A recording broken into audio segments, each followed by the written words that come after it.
Apreciable suscriptor. La siguiente historia llegó a mí por medio del protagonista, quien me platicó una de las leyendas que tienen en los Altos de Jalisco con Zacatecas. Desconozco si esta leyenda se escuche por esos municipios, pero las experiencias que compartieron fueron tratadas de la manera más respetuosa para no ofender a quienes sean de dicha zona. Sin más, se comparte la historia como si fuera él mismo quien la relata. Soy originario del poblado de Cañadas de Obregón del estado de Jalisco. Mi nombre es Roberto y quisiera contarles lo que nos pasó a mi mejor amigo Claudio y a mí hace algunos años cuando cursábamos la preparatoria. Todo lo que les contaré fue en un lugar muy cercano a Temacapulín. Cuando estudiaba la preparatoria, uno de mis mejores amigos comenzó a andar con una chica que estudiaba también en nuestra escuela. Ella era de un rancho llamado La Mesa. La veía de vez en cuando en la escuela y los fines de semana. Con el tiempo me comenzó a invitar para que lo acompañara hasta allá, debido a que le daba miedo el camino de regreso, sobre todo el sendero de terracería. No le vi nada de malo, pues yo también estaba quedando bien con otra chica de ese lugar. Nos trasladamos en el automóvil del papá de Claudio. Se trataba de un modelo algo anticuado, pero igual nos ayudaba para trasladarnos de un lugar a otro.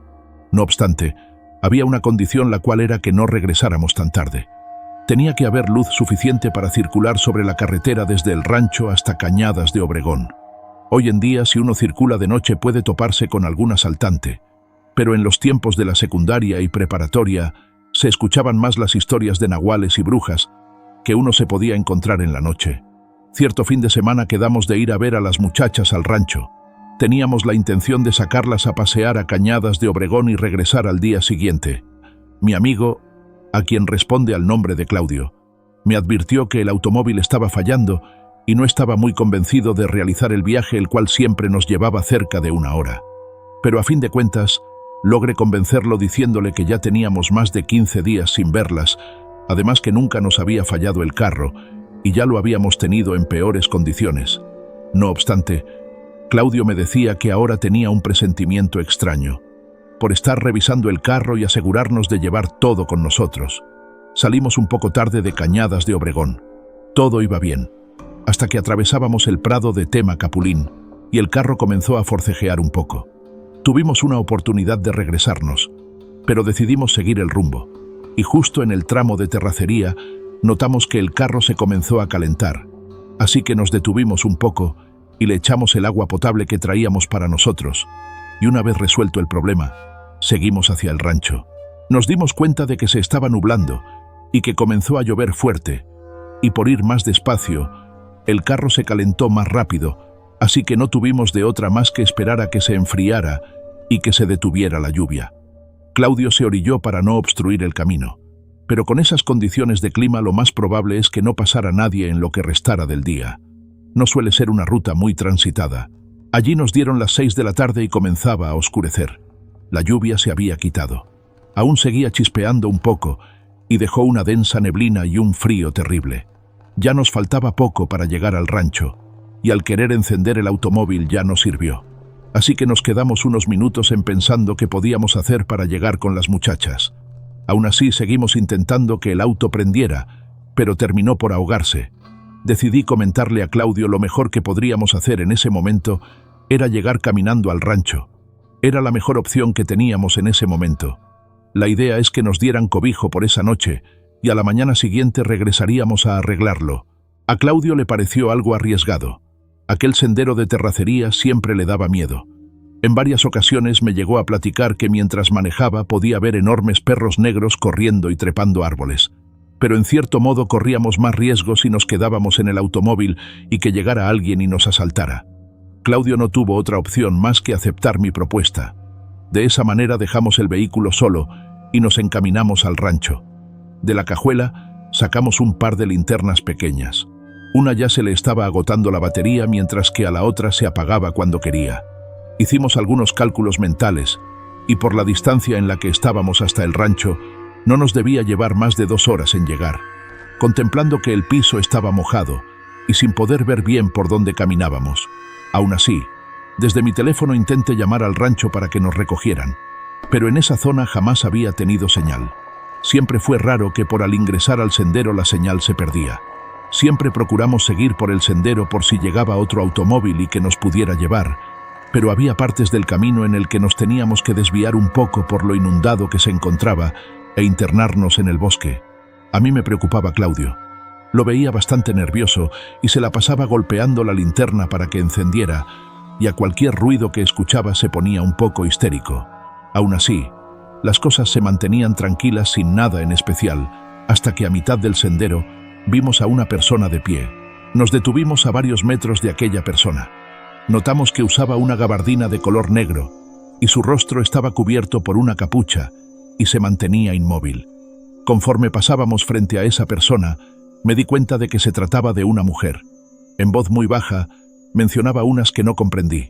Solo le dijimos con permiso y pasamos de largo, y a los pocos pasos de darle la espalda, nos gritó algo con una voz ronca y áspera: «Salgan de mis territorios». Apresuramos el paso para alejarnos de ella, y después de un minuto de estar corriendo, Claudio miró para atrás, para asegurarse si nos estaba siguiendo. Le pregunté si él sabía qué fue aquello, pero me dijo que no tenía ni idea. Pocos minutos después de habernos encontrado con aquella mujer, la linterna de Claudio empezó a fallar. Intentamos intercalar baterías con la mía, pero ya ni una de las dos funcionaba. Así que le di mi teléfono celular para que utilizara la linterna y pudiera ver por dónde pisaba. No le quedaba mucha batería, así que le sugerí que siguiera mis pasos. Llegamos a un punto en el que el agua se acumuló bastante en una parte del camino que no nos dejaba pasar, así que tuvimos que adentrarnos al bosque una vez más y buscar otro camino. En este punto es donde las cosas se complicaron. No era sencillo caminar entre los árboles con la densa neblina y linternas poco eficientes. Claudio tuvo que ponerse al frente con mi celular, pues alumbraba más por donde fuéramos. La temperatura descendió aún más, y aunque trajera una chamarra muy abrigadora, me encontraba temblando de frío. En eso Claudio se detuvo. Pensé que había escuchado algo. Era como si buscara algo entre los árboles y el terreno. De pronto se dio la vuelta para decirme que definitivamente no tenía ni idea de dónde nos encontrábamos. Yo me molesté y le dije muy enojado que lo estaba siguiendo porque tenía la mejor linterna. La mía se apagaba en cualquier momento y al celular le quedaban escasos minutos de batería. Traté de ubicarnos donde nos encontrábamos, pero era inútil. A donde apuntara solo veía árboles y la neblina no me dejaba ver más. Tomé una vara del piso y la lancé lejos. En eso se escuchó el crujido de las hojas secas y entre la neblina un sonido familiar que nos decía: «Salgan de mis territorios». A esta vez lo dijo molesta y gritando. Me di cuenta de que Claudio se estaba alterando, y antes de que se echara a correr y lo perdiera de vista, le pedí que me disculpara por haberme comportado de esa manera. Yo también tenía miedo, pero no podía demostrárselo. Así que le dije que era mejor que camináramos y diéramos con el sendero con mi linterna, pero que esta vez se mantuviera detrás mío. Revisé la batería del celular y solo me quedaba un 8%, y eran ya cerca de las 9 de la noche. Preparé una alarma a las 9:30 para usar el celular en ese momento y buscar señal. Nuevamente la voz de aquella mujer se escuchó muy cerca de nosotros y mejor nos dispusimos a caminar rápido. Conforme avanzábamos pude escuchar que cerca de nosotros las hojas secas de los árboles crujían porque se acercaban a nosotros. Recordé que en esa zona era común ver lobos, y eso era a lo que yo más le tenía miedo. Por fortuna se escuchó el sonido de agua. Claudio me comentó que era muy probable que estuviéramos cerca de donde se inundó. Pero cuando llegamos me di cuenta de que era el manantial de donde se abastecía el balneario que estaba cerca. Eso era algo bueno y malo a la vez, pues podíamos pedir ayuda al velador y quedarnos con él hasta que amaneciera, y malo debido a que en lugar de avanzar, retrocedimos por muchos metros. De repente el sonido de las hojas quebrándose se escuchó muy cerca de nosotros. Levanté la linterna para ver qué era, y pude ver que alguien nos observaba detrás de un árbol. Me quedé inmóvil por unos segundos, y aquella persona se escondió.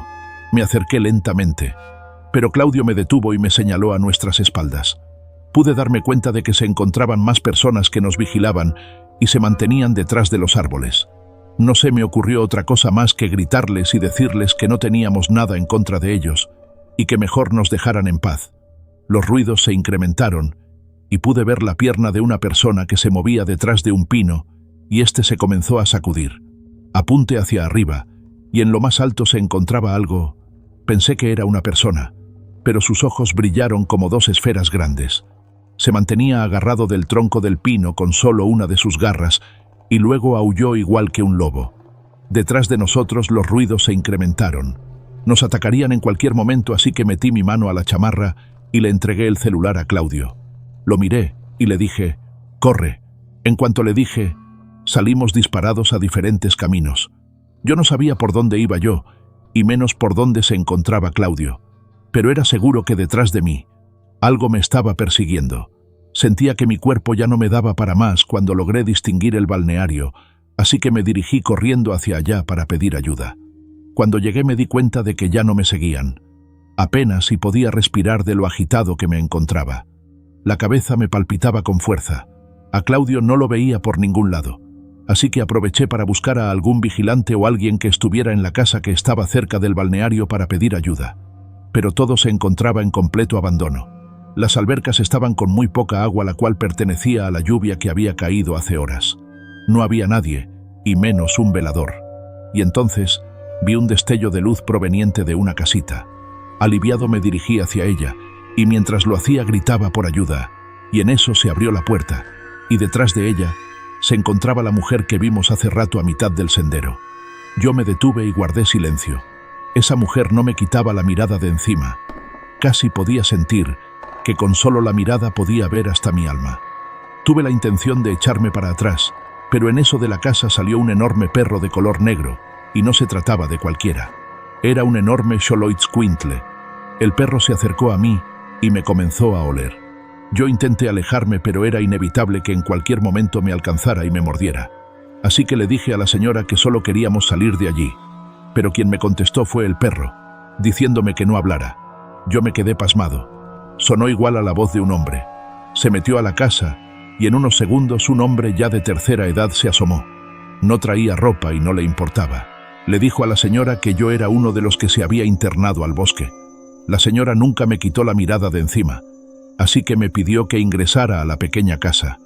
Yo le comenté que tenía que buscar a mi amigo todavía y le prometí nuevamente que nos iríamos lejos y no nos volvería a ver. Sabía dónde estábamos y podíamos regresar al sendero. Pero detrás mío se escuchó que alguien caminaba hacia donde yo estaba.